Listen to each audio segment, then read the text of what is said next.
Saya beri contoh ya betapa pentingnya mindset ya, cara berpikir. Orang itu menjadi kikir itu karena nganggap hidup itu lama dan uang itu penting. Kalau zaman Nabi itu sederhana kalau melihat hidup. Pernah suatu saat Nabi itu punya jatah makan. Karena Nabi itu hidupnya juga pas-pasan. Jadi Nabi itu unik. Beliau di satu sisi kaya raya, bisa ngurmat Abu Hurairah, Ammar, Suhaib. Ashabu Sufa itu dirawat Nabi semua. Itu kan kaya, bisa ngerawat sekian orang. Tapi di sisi yang lain untuk pribadinya beliau miskin. Kadang nggak bisa makan hari itu. Tapi di saat yang sama bisa merawat Ahlus Sufa. Jadi keliru kalau orang hanya cerita Nabi itu miskin, untuk makan dirinya aja susah. Itu keliru. Kelirunya kalau tidak diteruskan, tapi Nabi mampu menghidupi ahli sufa. Singkat cerita jatah makannya Nabi itu dikasihkan orang ketika Nabi tanya, ya Aisyah, makanan jatah saya di mana? Oh ya Rasulullah, tadi ada orang minta tak kasihkan, maka makanan itu habis. Apa kata Nabi? Kamu salah Aisyah. Yang kamu kasihkan itu justru yang masih. Ya yang kamu kasihkan itu justru yang sehingga Nabi menganggap, makanya Nabi terus ngendikan. Ya kalau mukhatabnya lelaki ya kira-kira begini. Wahal laka min malika illa ma akalta fa'afnaita wala bista fa'ablaita. Terus tanya wa tasaddaqta fa'abqaita kata Nabi. Harta kamu ya kamu makan kemudian ke WC jadi kotoran atau punya pakaian mewah nanti rusak. Wa tasaddaqta fa'abqaita. Ada yang kamu sedekahkan yaitu yang abadi sampai akhir. Sehingga banyak pengusaha yang mencintai saya setelah tak ajari hadis itu. Misalnya punya uang 1 miliar karena dia spekulan atau pedagang rawan bangkrut. Disedekahkan ke masjid 50 juta yaitu yang abadi. Jadi kalau suatu saat bangkrut dia masih punya uang 50 juta di akhirat. Jadi Nabi itu mengajari sedekah itu apa? Ya sedekah itu pengabadian uang. Kalau kita kan enggak. Bilang sedekah itu nguras uang. Itu pikirannya setan dan pikirannya orang Islam. Itu cara berpikir setan, bukan cara berpikir umat apa. Sehingga Sayyid Ali Zainal Abidin itu kalau ada orang minta, kemudian beliau ngasih, itu beliau bilang gini, marhaban biman hamala zadi ilal akhirah. Matur nuwun nggih jenengan sumbeto sangu kula nate. Jadi dianggap teller saja. Orang yang minta uang beliau itu dianggap tukang nyatet bank ini. Karena sudah ditabungkan, ya sudah. Kalau kita kan enggak, wah pengemis tuh ganggu gini-gini. Kecuali pengemis profesi ya mungkin kita agak-agak enak. Mari zaman akhir tuh ada pengemis apa? Profesi, jadi repot. Terus tak beri contoh lagi kebahagiaan ketika kita milih Islam moderat. Islam kita diajarkan guru-guru kita, utamanya oleh guru kita Mbah Maimun. Saya juga sering ketemu beberapa ulama dunia, termasuk Habib Umar. Saya juga ikut sowan ke sini. Pas beliau sama Habib ini Hasan Toha Putra di sini sama orang-orang moderat itu cara berpikir juga luar biasa indah. Beliau pernah cerita ya beberapa ulama lah, banyak yang cerita itu. Saya pernah diceritani seorang alim ketika ada orang ekstremis itu mau ngebom di tempat maksiat. Kebetulan yang maksiat itu kebanyakan ya orang Islam karena di negara yang mayoritas Islam. Ditanya sama Syekh Sa'rawi. Syekh Sa'rawi itu mufassir top di mana? Mesir. Ini mau tak habisin karena mereka orang Islam kok maksiat terus. Terus ditanya sama Imam Sa'rawi, laumatu ala khini ma'asihim aina masiruhum. Kalau mereka mati dalam keadaan maksiat, mereka kemana? Ya ilan nar, mereka pasti masuk neraka. Terus ditanya sama Imam Sa'rawi, wahal masiruhum ilan nar muradun nabi amla. Punya umat maksiat kemudian mati masuk neraka itu yang diinginkan Nabi apa enggak? Ya tidak aja. Ya sudah, enggak usah dibom, ditunggu tobatnya kata. Karena kalau mati dalam keadaan itu ke neraka dan itu tidak yang diinginkan Rasulullah Sallallahu Alaihi Wasallam. Terus ekstremis ini menjadi tobat, tidak berpikir ekstremis Mas. Jadi orang itu harus berpikir mindset yang baik. Meskipun kadang berpikir baik itu ya agak-agak kacau. Ada seorang wali majdub itu kalau berdoa agak kacau, tapi nggak bisa dibantah. Masyhur itu doa itu. Ini sekaligus ijazah, tapi kalau sebelum wali nggak boleh. Itu datang ke makamnya Rasulullah SAW. Terus doanya itu begini, ya Allah sekarang terserah engkau. Ya Allah, sekarang terserah engkau. Jika saya kamu jadikan orang soleh, jika saya engkau jadikan orang soleh, maka surra habibuk, maka kekasihmu ini senang. Yang susah musuhmu yaitu setan. Tapi kalau engkau menjadikan saya orang fasik, maka yang susah kekasihmu, yang senang musuhmu. Jangan punya dua pilihan itu. Wah, itu kan doa tapi kayak teror itu. Ya, jadi berdoa di Raudhah. Wah, itu pasti mandi itu karena agak-agak maksa Tuhan itu.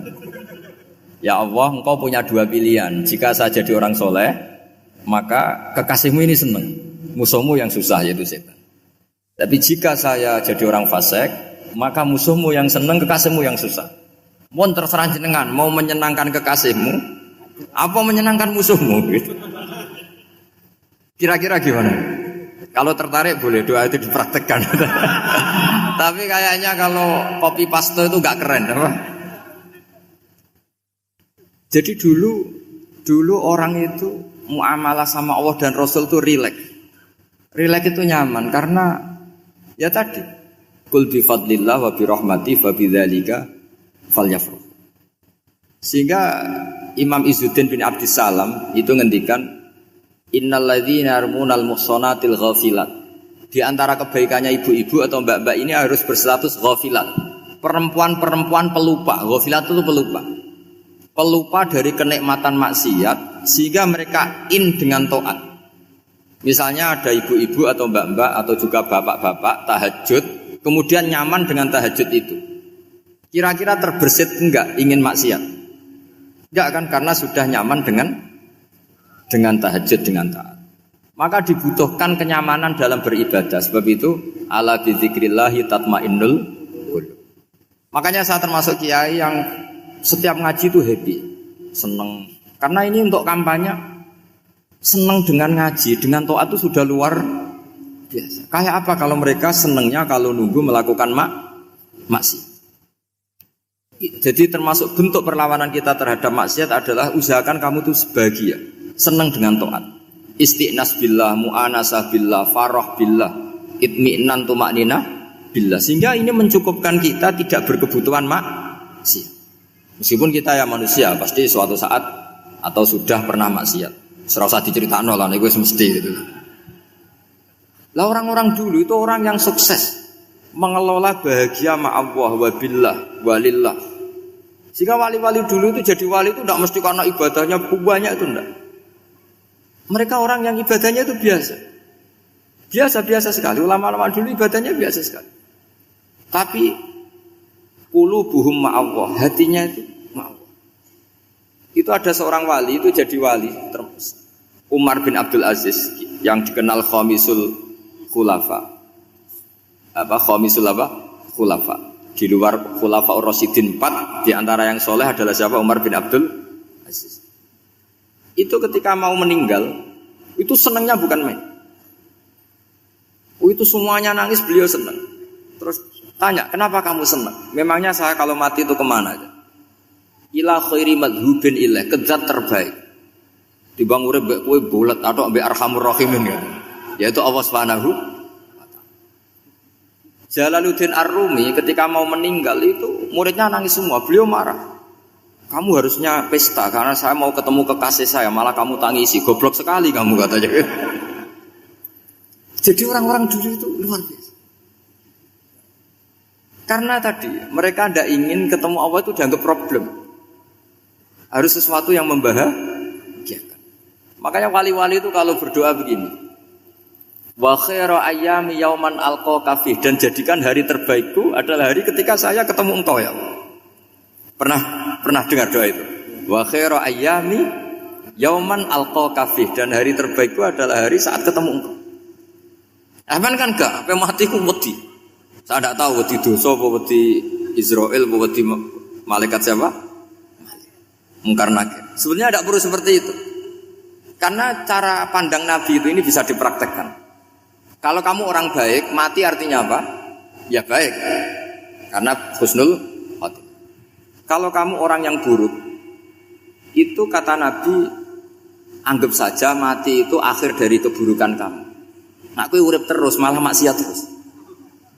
Maka Nabi itu kalau ngajari kita berdoa gini, Allah maj'alil hayata ziyadatan li fi kulli khairin wal mauta rohatan li min kulli syarri. Ya Allah, kalau saya hidup ya anggap saja ziyadah fi kulli khairin, berpotensi nambahi kebaikan. Kalau saya mati anggap saja ini akhir dari segala keburukan. Maka saya berkali-kali guyon. Makanya tradisi ulama-ulama NU, ulama-ulama pesantren, ya ada hanya NU, pokoknya ulama-ulama alim. Itu kalau ada orang mati, orang nakal gitu mati, ini saya gitu. Itu hadirin mesti gak terima. Wah, api enang di wong wakal. Tapi dipaksa sama kiainya, saya gitu. Lama-lama dipaksa. Saya gitu. Padahal ning atine kiai wis ra iso maksiat meneh wis saya gitu. Karena dengan mati berarti saya sudah tidak bisa maksiat lagi. Jadi Nabi melihat hidup dan mati itu segampang itu. Kalau al-hayata ziyadatan li fi kulli khairin wal mauta rohatan li min kulli syarr. Coba kita ke depan itu kan ada potensi zina, potensi korupsi, potensi maksiat. Yang bisa menghentikan potensi itu apa coba? Mati ya, udah pinter ya. Sudah maju berarti. Berani mati. Berani.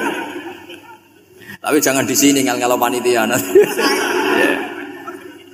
Artinya yang selama ini kita risau dengan kematian, dengan apa? Nabi ngajari kita tadi. Allah maj'alil hayata ziyadatan li fi kulli khairin wal mauta rohatan li min kulli syarr. Ya Allah, jadikan hidup ini sebagai bekal menambah kebaikan, dan suatu saat kalau saya mati, semoga itu akhir dari segala keburukan.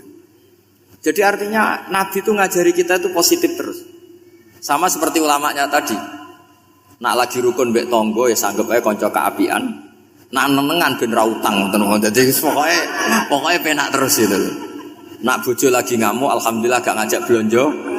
Nak pas rukun ya alhamdulillah kok lagi rukun. Jadi gampang semua. Makanya ada seorang alim itu ngendikan begini, ada yang tanya. Saya tuh dulu ketika kaya, teman saya sering main ke saya. Setelah saya miskin gak ada teman-teman yang ke saya. Dikira si Habib ini kebetulan orangnya Habib itu mendukung keluhan dia, ternyata enggak. Si orang alim itu bilang gini, malah bagus toh gitu. Kowe wis melarat buruhe wong. Ya sudah kamu miskin buruhnya orang lain.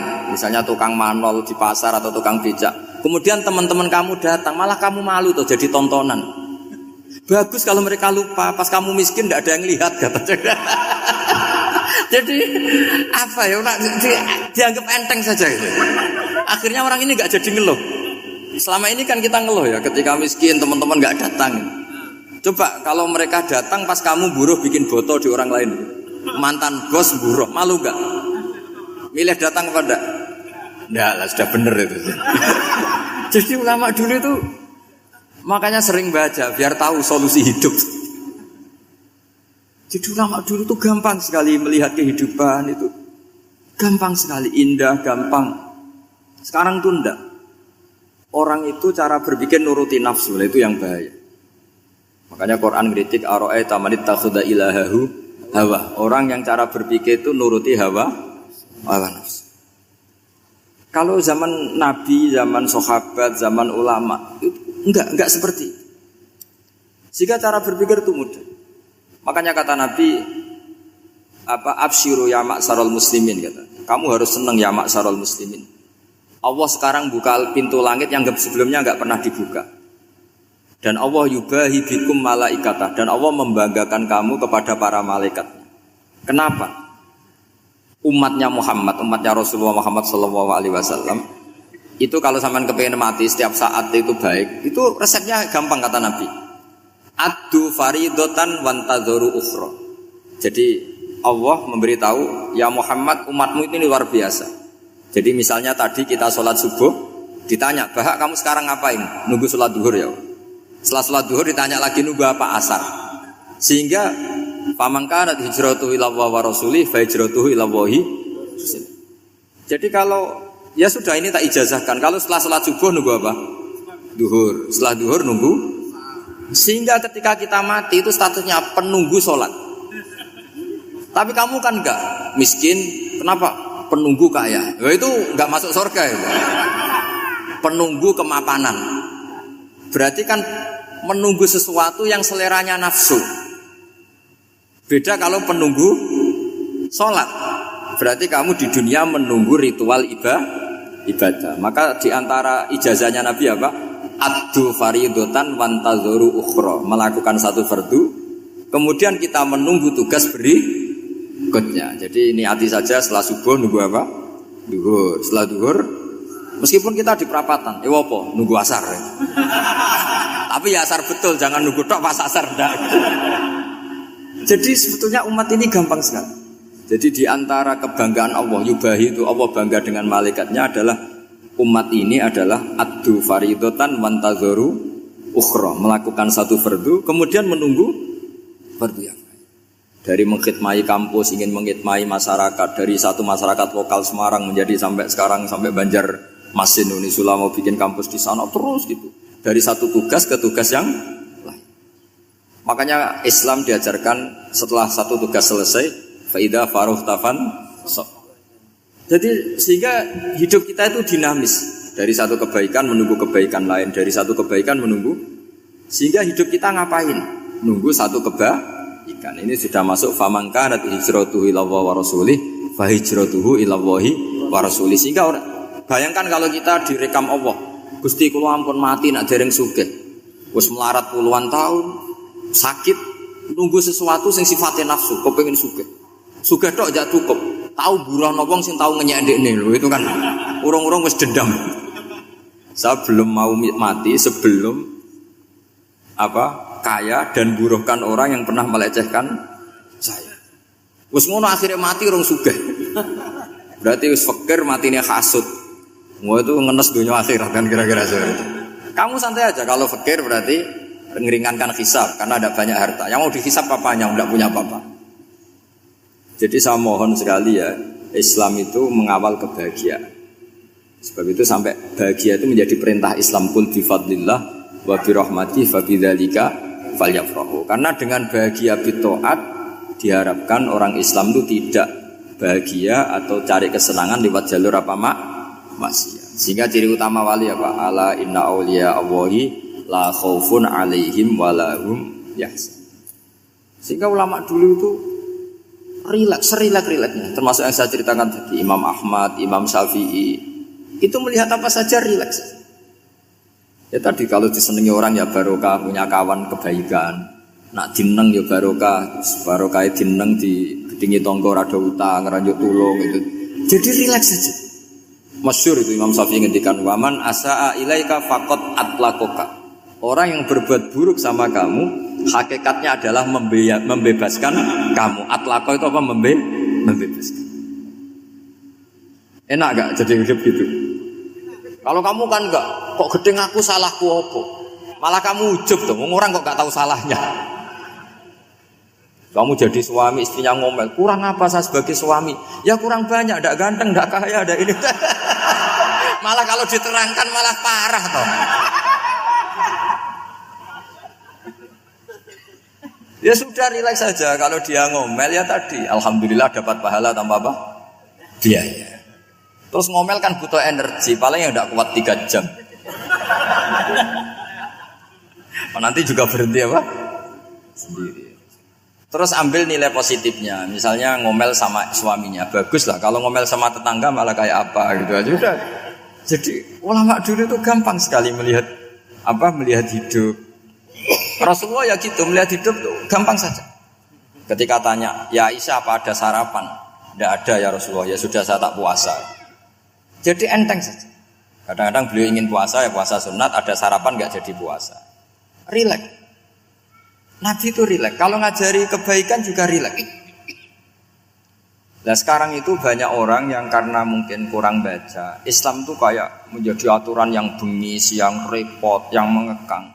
Itu tidak seperti itu. Yuridu wa bikumul yusra wala yuridu bikumul usra. Allah menghendaki agama ini mudah. Sehingga ada sahabat di Mami Mu'ad itu baca Baqarah. Sahabat ini pekerja petani, mufaraqah ditinggal. Ketika Mu'ad lapor, ya Rasulullah ini ada orang munafik, tengah-tengah sholat mufaraqah saya ditinggal. Yang disalahin itu tidak yang tinggal tapi Mu'ad. Afattanun anta ya Mu'ad, kami itu tukang fitnah. Masa ngimami petani pakai surat Baqarah? Jadi yang disalahkan ini imamnya. Kalau kamu jadi imam, sholatnya ya yang cepat. Makanya terus banyak orang kecepatan karena tadi. Jadi Nabi itu enteng sekali. Jadi apa ya? Nabi itu beda dengan yang kita bayangkan beda.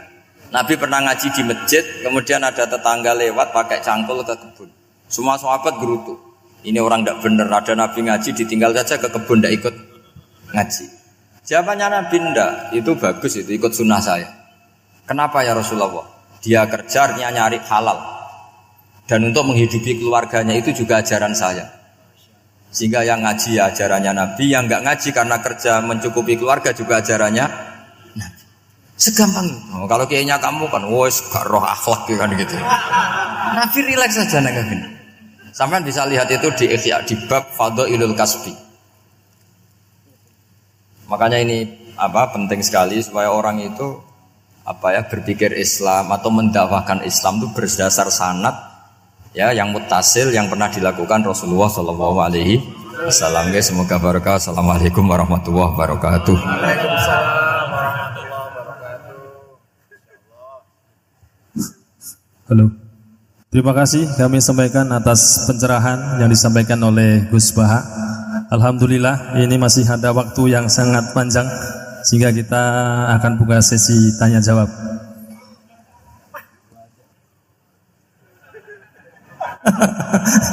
Hanya 2 penanya. Monggo siapa yang mau nanya? Kang Mujib. Ibu? Ibu 1. Ya, monggo. 2 saja. Monggo.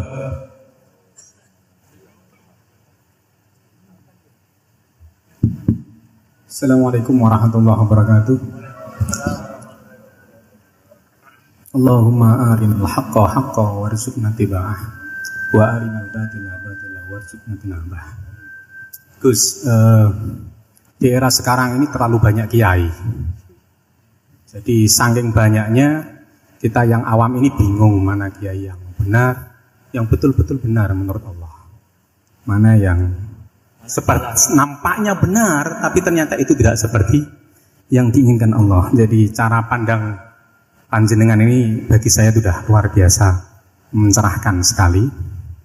Jadi karena itu kami mohon, ini kebetulan ada ketua yayasan juga, ada Pak Rektor, ada baiknya kampus ini mulai mendekatkan tradisi keilmuan santri dan akademik ngaji yang fundamental begini. Saya usul itu Bu, bagaimana 1 bulan sekali lah Gus Baha kerso ke Semarang.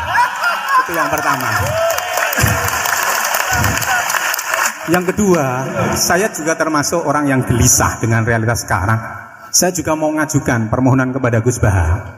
Permohonan yang paling ini, mbok jenengan nulis 1 buku, saya Muslim, saya happy gitu loh.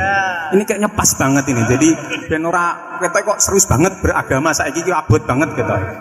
Itu yang ketiga, ini penting sekali bagi kita orang-orang tua. Zaman saiki golek anak iso ngalim kok Gus Baha angel. Jadi saya ingin tolong Gus Baha ceritakan sejujur-jujurnya bagaimana orang tua jenengan didik sejak kecil sampai iso koyo sampean sakniki. Cekap saya kira. Assalamualaikum warahmatullahi wabarakatuh.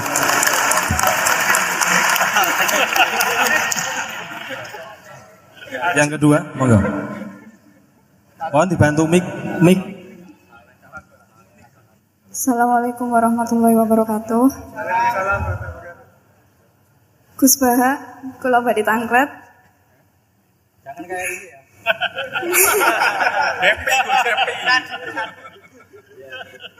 Untuk perempuan, hakikatnya menutup aurat niku pripun? Soalnya kula gadah teman niku rata-rata santri tapi kok mboten menutup aurat secara sempurna. Nah, kula pengen ngertos ilmune niku sing jelas pripun. Sampun.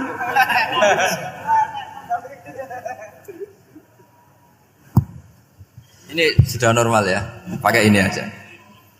Ini jawab yang Mbak dulu yang gampang gitu.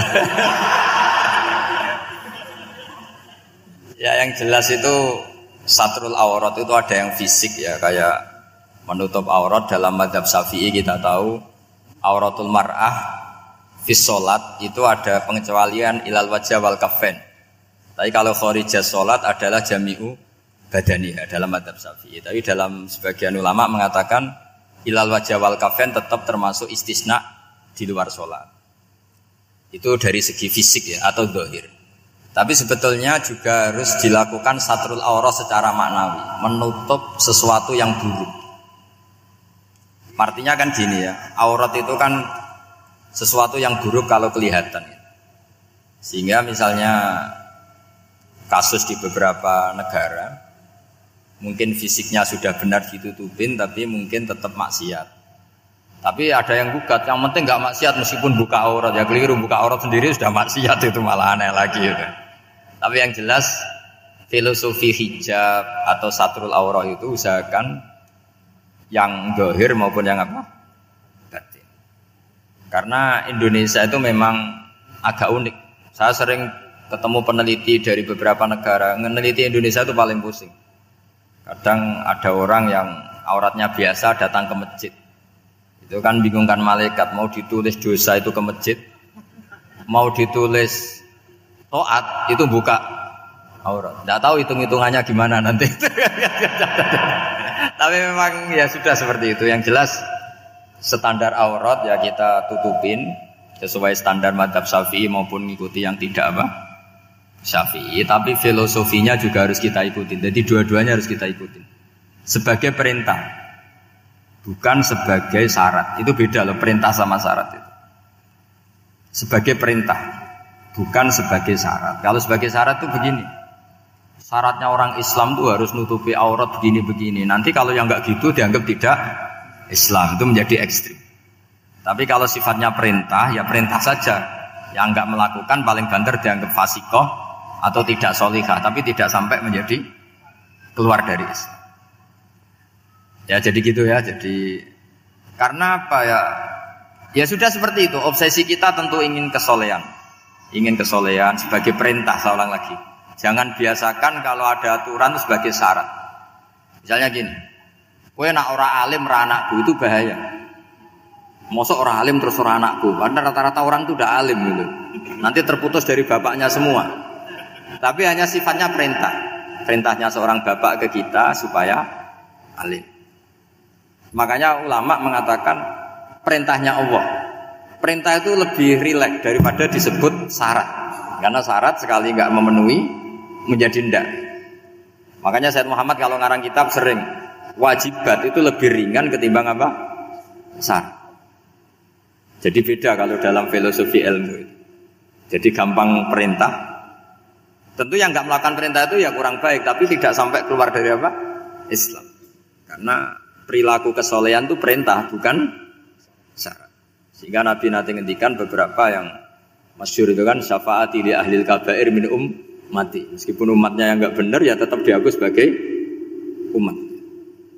Jadi beda perintahnya Nabi sih semuanya kalau bisa soleh. Harus bisa soleh. Tapi tetap ini sifatnya perintah bukan syarat. Enggak bisa kamu mengatakan syaratnya orang Islam itu dalam beraurat begini, syaratnya soleh enggak pernah maksiat. Memangnya Nabi enggak pernah maksiat. Ya saya kira demikian ya, cukup ya. Nah kalau ini resikonya dia seneng saya, makanya bagus dia tidak seneng saya, jadi enggak. Jadi ini kalau seneng saya malah ngatur-ngatur gini. Ya. Terus soal ngaji di sini tiap bulan itu jelas tidak satu rutin karena kalau sampean sopan di mana-mana ngaji itu datang ke kiainya.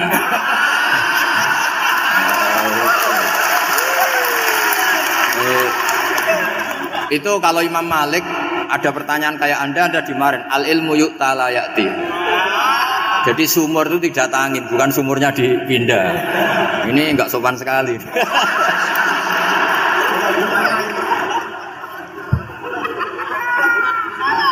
Terus menyangkut orang tua, kenapa saya alim? Itu juga enggak boleh dijawab. Rata-rata orang itu udah alim, masa orang tua seluruh Indonesia salah? Itu ada hikmahnya sendiri. Saya kali-kali ngaji, bodoh itu barokahnya banyak. Coba barokahnya orang bodoh, akhirnya nempat di pedalaman Kalimantan, Sulawesi, akhirnya bikin masjid di situ bikin. Kalau dia alim mungkin jadi ketua MUI di Jakarta. Nggak akan punya desa bina. Jadi Allah mendesain ini sudah sempurna. Sudah tidak usah protes, sudah begitu aja. Coba ada orang alim alamah, kira-kira itu kan nggak akan di pedalaman Kalimantan Sulawesi. Barokahnya santri rodok bodoh itu akhirnya kerja di dalam hutan, kerja di kampung-kampung. Akhirnya agama ada di mana? Kalau pinter semua, di Unisula semua jadi rektor nanti. Jadi Allah mendesain ini sudah baik, tidak usah dipaksakan sesuai versi kamu, nggak usah. Jadi ya sudah, memang seperti itu. Jadi dulu zaman sahabat itu, saya cerita sedikit. Nabi itu kalau muji Madinah itu sundel langit, kalau muji Mekah ya sundel langit. Tapi Sayyidina Ali keluar ke Kufah.